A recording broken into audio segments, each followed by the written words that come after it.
හරි. ඔය ධනංජානි පින්නතුනි ධනංජානි සූත්‍ර දේශනාව තුළ සඳහන් වෙන්නේ ධනංජානි සරියුත් මහරහතන් වහන්සේගේ මිත්‍රයෙක් වුණාට මොකද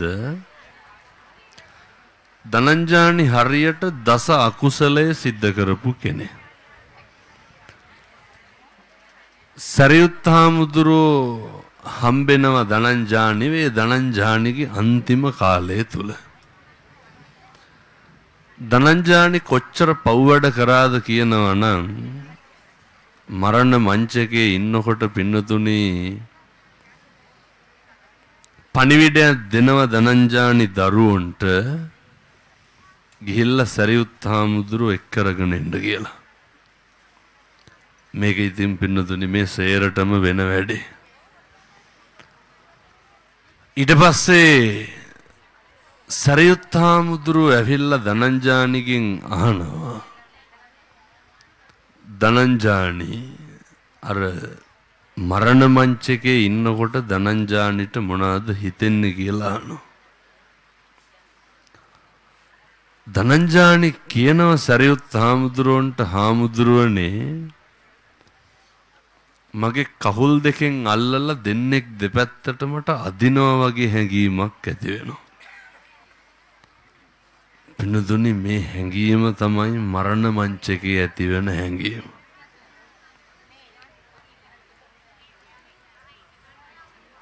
ඊට පස්සේ මං කී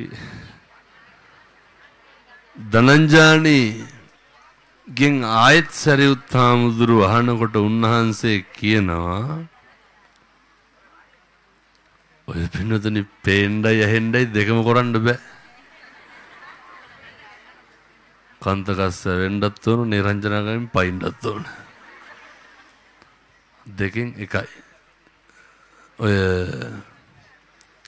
නෑ මං කිව්වේ නෑ ඔය නැගිට්ටනම් තව කට්ටියකට ඔය ඔක ඇතුලේ හිතගත්ත හැකි එක නොකිය මේ හිටියේ. නෑ එහෙම කියන්න බය වෙන්න එපා. ඔය ධනංජානි කියනවා මේ කට්ටිය ඉන්න මං හිතුවේ නැතුව ඇති කියලා. සංවිධායක මණ්ඩලේ ධනංජානි නැවත කියනවා සරියුත් හාමුදුරුවන්ට හාමුදුරුවනේ මගේ මේ ඔළුව ගලවනවා වගේ වේදනාවක් මට ඇති වෙනවා. ඊට පස්සේ කියනවා හාමුදුරුවනේ මගේ කඳ පළල දෙපැත්තට අදිනවා වගේ වේදනාවක් ඇති වෙනවා.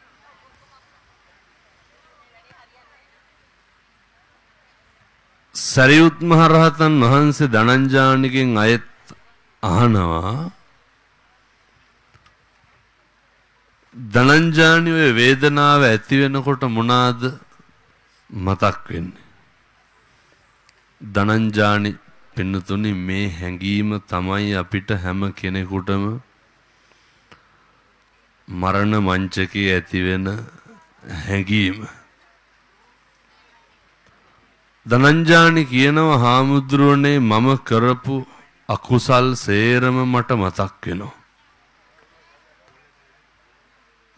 ධනංජානි කියනවා හාමුදුරුවනේ මම කියපු හැම වචනයක්ම මට මතක් වෙනවා.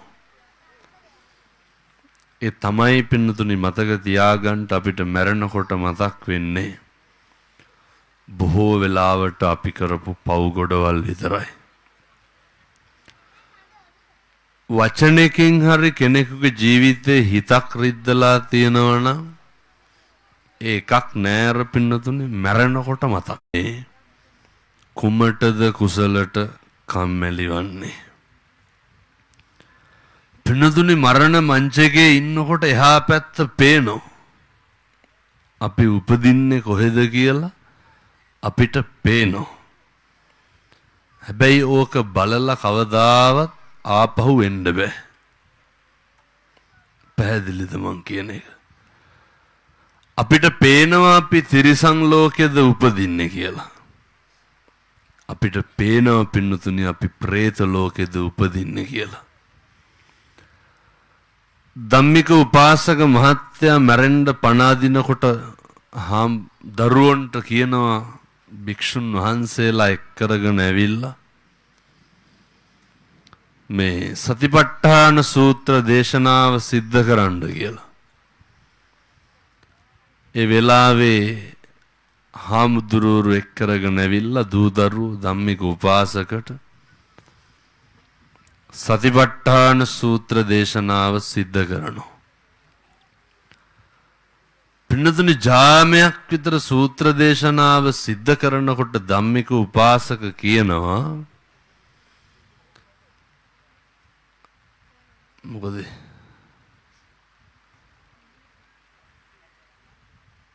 පොඩ්ඩක් නවතින්න කියලා.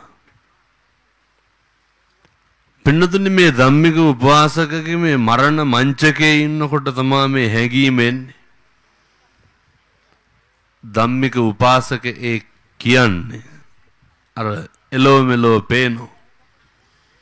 ඕක පින්නතුනි මහා භයානක අවස්ථාවක්. මේක අපි කාටත් තියෙනවා ජීවිතේ අර බලුම විදියට අසරණ වෙන තැන. ඒ ධම්මික උපාසකට නම් කතා කරලා තියෙන්නේ දිව්‍ය ලෝකවලින්. අපේකට එන්න ඔයා මෙච්චර පිං කරලා තියෙනවා. පින්නතුනි කුසලයේ බලය කොච්චරද කියනවනම් දෙවිවරු ඇවිල්ලා ධම්මික උපාසකට මතක් කරනවා මොනවාද?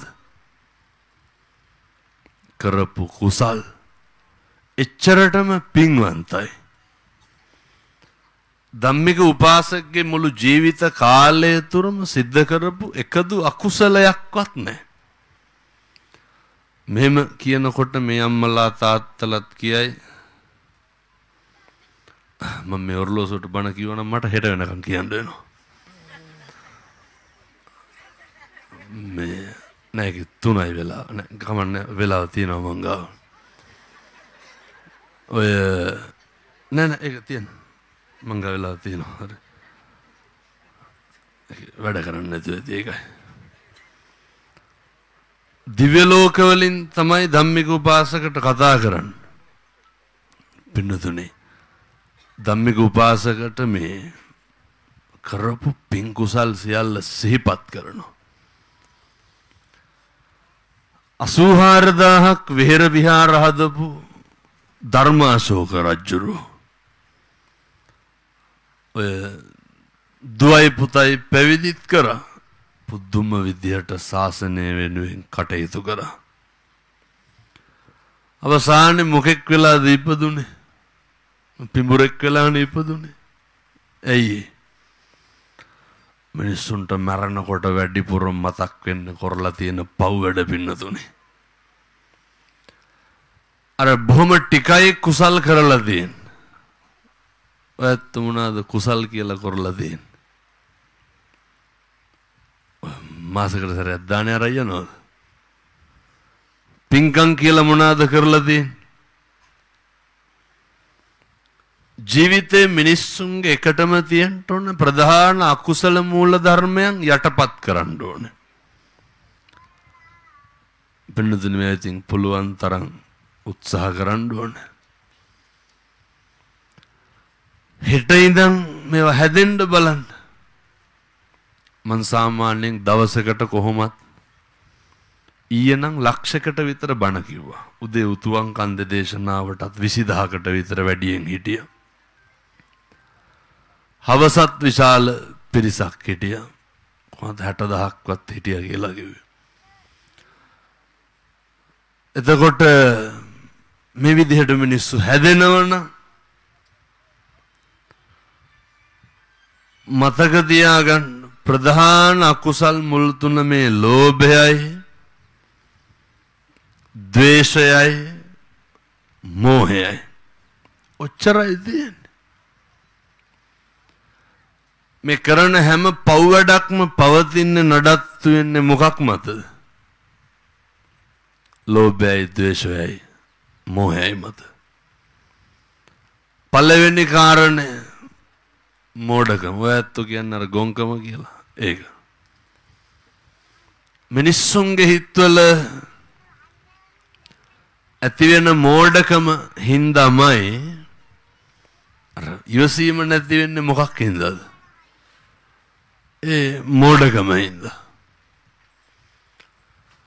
උදාහරණයක් විදිහට ඔය දැන් ඔය අනික් කුඩෙන් ඇඟට වතුර වැටෙනකොට කේන්ති යන්නේ නැද්ද?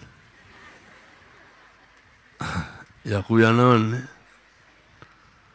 ඉතින් ඒ වහිනකොට වතුර වැක්කිරෙනවා. ඉතින් ඒකට ඇඟට වැක්කිරෙනවා. ඔය ඉතින් මොකද කරන්නේ? එහෙම ද්වේෂය ඇති වෙන්නේ නැද්ද? අර හිඳගෙන ඉන්න මිනිස්සු පිපිරි ඇත්ත වෙලාවට. ඇයි? කේන්ති ඇති වෙනවා. පින්නතුනේ හැම එකම ස්වභාවය තේරුම් ගන්න ඕනේ.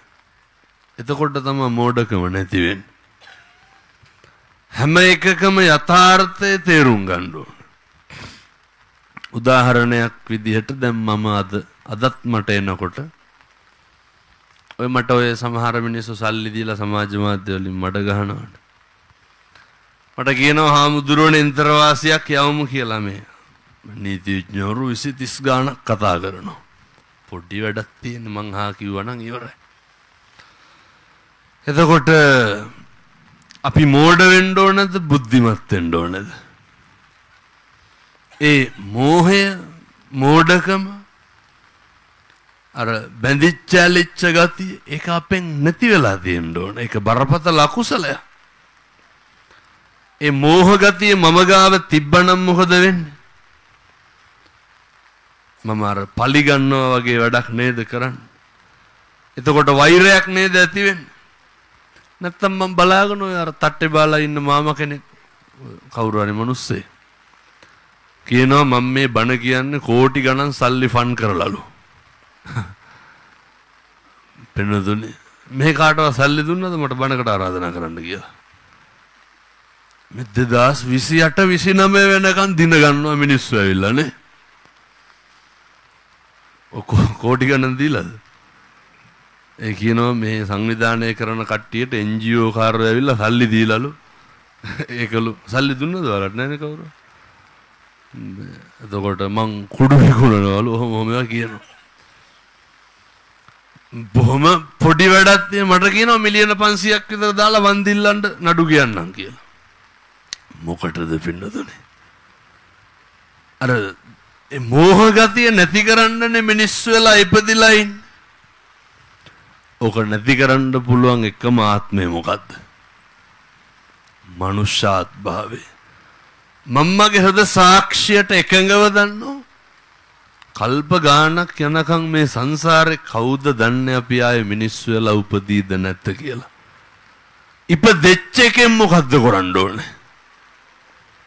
ඒ අකුසල් කොහොම හරි නැති කරගන්න ඕනේ. එහෙම හිතන එක නැති කරගන්න ඕනේ. හිතට හදවතට කේන්තියන එක නවත්තන්න පුළුවන් එකම ආත්මය මොකද්ද? මනුෂ්‍ය ආත්මය පින්නතුනේ. මනුෂ්‍ය ආත්ම භාවය තුල නැති කරන්න පුළුවන් අකුසල් සිතුවිලි සියල්ල නැති කරන්න. ආයොහම ආත්ම භාවයක් අපිට ලැබෙන්නේ නැහැ. ඊළඟට හිතවල ඇති වෙන ද්වේෂ ගතිය. ද්වේෂය කියන්නේ පින්නතුනි කේන්තිය තරහව. තරහව නැති කරන්න පුළුවන් එකම ආත්මය මොකද්ද? ඒක පින්නතුනි මේ ආත්මෙ විතරයි කරන්න පුළුවන්. ඕක නැති කරලා මැරෙන්න.